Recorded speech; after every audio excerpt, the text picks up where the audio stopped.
Members, welcome back to own channel stock market funda में। अब देखो, आज बहुत ही बड़ी पॉजिटिव न्यूज आई है, वो भी ड्यूरिंग द मार्केट के ट्रंप समझौता करने के लिए रेडी हो चुका है। उसने कुछ 14 पेज का मेमो प्रिपेयर किया है। ये न्यूज आने के बाद मार्केट बहुत तेजी से भागा।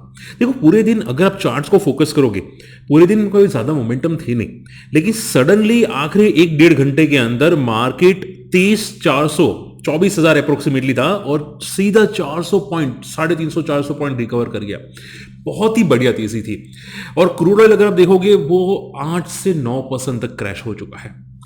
अब देखो, अगर कोई वन शॉट आंसर करे कि सर क्या ये जो बातचीत होने वाली है यूएस की ईरान के साथ, क्या ये फाइनल हो चुकी है? Answer is no. देखो, ये जो न्यूज आ रही है वो सोर्सेस की तरफ से आ रही है। हालांकि अभी हम लोग न्यूज को पकड़ के चलते, बट मार्केट उससे पहले रिएक्ट कर चुका है। एंड देखो, मैंने, अगर आप मेरी डेली वीडियोस देखते हैं ना, मैंने बहुत बार आपको समझाया था कि पैनिक मत करना, पैनिक मत करना। म्यूचुअल फंड में, मैं म्यूचुअल फंड डिस्ट्रीब्यूटर हूं, मैंने आपको ओपनली बताया था कि आपको ये लेवल पे एवरेज करना चाहिए म्यूचुअल फंड्स के अंदर, अगर आप इंटरेस्ट रखते हैं तो। 22,000 का लेवल आपको मैंने डिस्कस किया था। उसके बाद देखो, पूरा का पूरा रिकवर कर गया।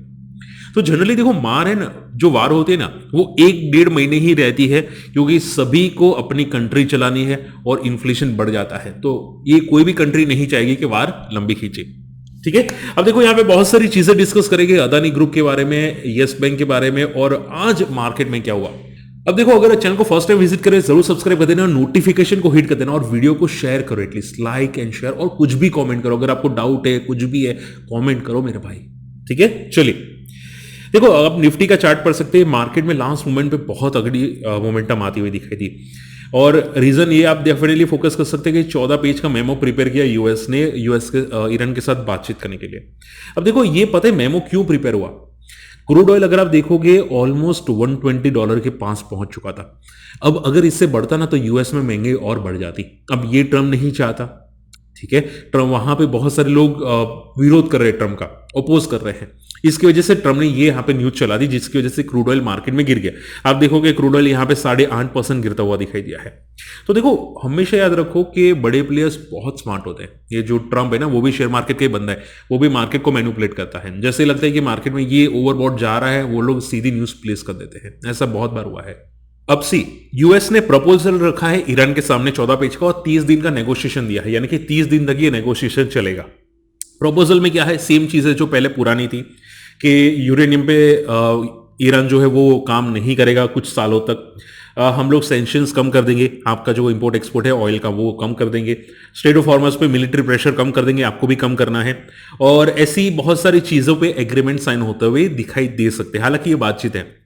देखो, अब इसको फाइनल मत समझना, हो सकता है ऊपर नीचे हो, बट अगर कोई सिंपल सवाल पूछे, क्या फिर सर मान लो ये बातचीत नहीं होती तो क्या पैनिक करना चाहिए? Answer is no. देखो, सिंपल है, समझो बात को। कोई भी कंट्री अपना देश का खराब नहीं चाहिए, स्पेशली यूएस। ठीक है, और यूएस ने स्टार्ट किया था, और ये पूरा ग्लोबल मार्केट में इंपैक्ट करेगा। सो आपको सिर्फ यही समझना है कि ये लोग आपको डराते हैं, और आपको नहीं डरना है। हर चीज में डराते हैं, बट आपको नहीं डरना है। ये बात माइंड में लिख लो कहीं पे। ठीक है, तो क्रूड ऑयल आप देखोगे $100 तक पहुंच चुका है। अब देखो, क्रूड ऑयल अभी भी रेंज में है, इसको पॉजिटिव मत समझना, ठीक है, या नेगेटिव मत समझना है। क्रूड ऑयल अभी भी एक रेंज में है। जब तक अभी क्रूड ऑयल $80 के नीचे नहीं जाता, तब तक ये क्रूड ऑयल का पैनिक रहेगा। ठीक है, अगर आपको लगता है सर पैनिक खत्म हो गया, पता कैसे रहेगा? क्रूड ऑयल को देखो, $80 के नीचे जाता है ब्रेंट क्रूड ऑयल, तब आप समझ जाओगे मार्केट में पूरा ये नाटक खत्म हो चुका है, अब यहां पे नया कुछ आने वाला है। ठीक है, ओके। तो सेंसेक्स आज 1000 पॉइंट मोमेंटम किया है, 300-400 point momentum Nifty, bank Nifty ने किया है। अब देखो, आज oil company specially HPCL, BPCL ये काफी तेजी भागी, सभी लोग जानते हैं, क्योंकि क्रूड ऑयल अगर नीचे जाता है तो पेट्रोल डीजल पे जो उनका लॉसेस हो रहा था वो नहीं होगा, वो कम हो जाएगा। इसकी वजह से एचपीसीएल, बीपीसीएल भागी।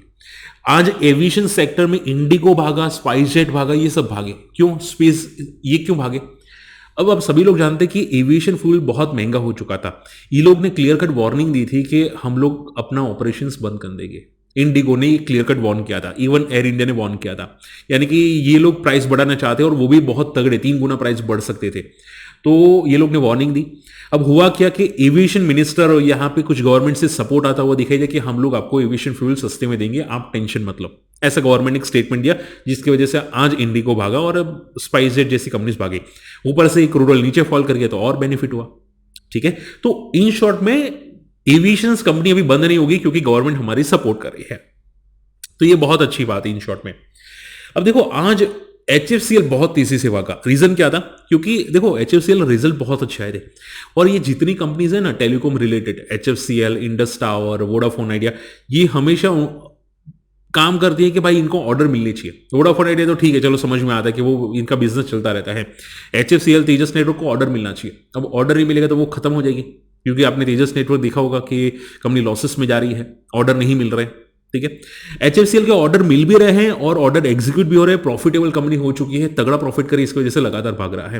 तो आज भी इसको ऑर्डर मिला 84 करोड़ का, जिसकी वजह से आज भी HFCL बहुत तगड़ा तेजी से भागा है। हालांकि थोड़ा वर्टिकल है तो थोड़ा कॉशियस रहना पड़ेगा, बट ये लगातार पॉजिटिव मोमेंटम कर रहा है HFCL। ओके, सो देखो ज्यादा सीरियसली मतलब मार्केट में अभी आप सिर्फ ये फोकस करो कि मार्केट में क्या नहीं भागा है। ठीक है, वो थोड़ा ज्यादा फोकस करो, ज्यादा बेनिफिट रहे। इसके लिए हालांकि देखो कोई रिकमेंडेशन नहीं कर रहा हूं, आपको समझाने की कोशिश कर रहा हूं। अदानी ग्रुप में देखो, अदानी ग्रुप पे एक बहुत positive news I, but Adani group चला नहीं। पता है क्यों? क्योंकि ऑलरेडी ये भागा हुआ था, रिसेंटली रिजल्ट से पहले थोड़ा भागा हुआ था। अब न्यूज ये आई कि यूएस में आप सभी लोग जानते हैं कि कोर्ट केस चल रहा है अदानी का। माना जा रहा है कि इसका कोर्ट केस से बाहर ही सुलह हो सकती है, सेटलमेंट बाहर ही हो जाएगा, यहाँ पे जो भी सेटलमेंट होगा बाहर हो जाएगा। हालांकि फाइनल अपडेट नहीं है, बट ये हो सकता है। बट स्टिल ये न्यूज आने के बाद अदानी नहीं भागा। ठीक है, बट देखो एक चीज पॉजिटिव जो मैं बताना चाहता हूं, ध्यान से सुनना। मेरे पास अभी यहाँ पे डेटा नहीं है, बट मैंने कुछ सुना है कि अदानी ग्रुप के अंदर किसी बड़े प्लेयर्स की एंट्री हुई है। एफआई ने जम के स्टेक लिया है, अदानी पावर ने, म्यूचुअल फंड ने जम के स्टेक लिया है। तो इन शॉर्ट में अदानी ग्रुप के अंदर बड़े प्लेयर्स है, यानी कि FIDI है। और देखो FIDI एक दो दिन के लिए नहीं आते, वो काफी टाइम के लिए आते हैं, 6 महीने साल भर के लिए आते हैं। तो ये बहुत अच्छी बात है, अदानी ग्रुप के अंदर ये चीजें हैं। और अदानी ग्रुप के अभी रिजल्ट्स काफी पॉजिटिव साइड्स भी आए थे। अदानी पावर, अदानी पोर्ट, बहुत अच्छे रिजल्ट्स आए थे। इवन अदानी ग्रीन के बहुत अच्छे रिजल्ट्स थे। ओके, सो ये एक मोटा मोटा सिचुएशन था। एक जीपी पावर मुझे किसी ने कमेंट किया था, और वोडाफोन आइडिया तो मैं आपको बता देता हूं। वोडाफोन आइडिया में अभी जो कुमार मंगलम है, जो वोडाफोन आइडिया के मेन पहले चेयरमैन थे, ठीक है, वो अभी आई थिंक शायद उन्होंने एक पद ले लिया है वोडाफोन आइडिया की मेन कंपनी के अंदर। ये बहुत बड़ा पॉजिटिव न्यूज था, जिसकी वजह से वोडाफोन आइडिया आज पॉजिटिव था। रही बात जीपी पावर की, जीपी पावर में आप समझ के चलो कि रिजल्ट बेकार आए थे, बट ये बंदा आई थिंक अभी भी सस्टेन कर रहा है, तो it's very positive science. And Vodafone idea के अंदर मैंने सुना कि किसी म्यूचुअल फंड ने एंट्री की है, तो ये काफी अच्छी न्यूज है, जिसकी वजह से मार्केट सस्टेन कर रहे हैं।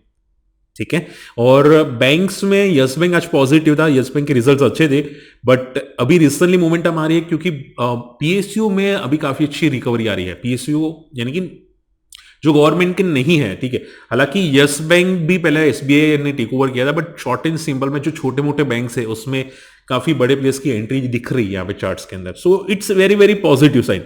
सो देखो मोटा मोटा आप ये समझ के चलो, मार्केट काफी हद तक स्टेबल हो चुका है। Mid caps almost life high के आसपास आ चुका है, स्मॉल कैप भी ऑलमोस्ट लाइफ हाई के आसपास आ चुका है। सो मैंने आपको ये भी बताया था कि जब वार खत्म हो गई तो मार्केट जितना गिरा था उससे ज्यादा रिकवर करेगा। ये पिछले 20 साल के डेटा बता रहे थे, मैंने आपको 25 साल के डेटा बताए थे। सो हर चीज में पैनिक नहीं होनी चाहिए, बी रिलैक्स, मार्केट को समझो। और जब भी ऐसा फॉल आए ना, मुझे याद करना कि जय सर ने बोला था, जय सर यहाँ पे आप देखना कि जय सर क्या बोल रहे हैं।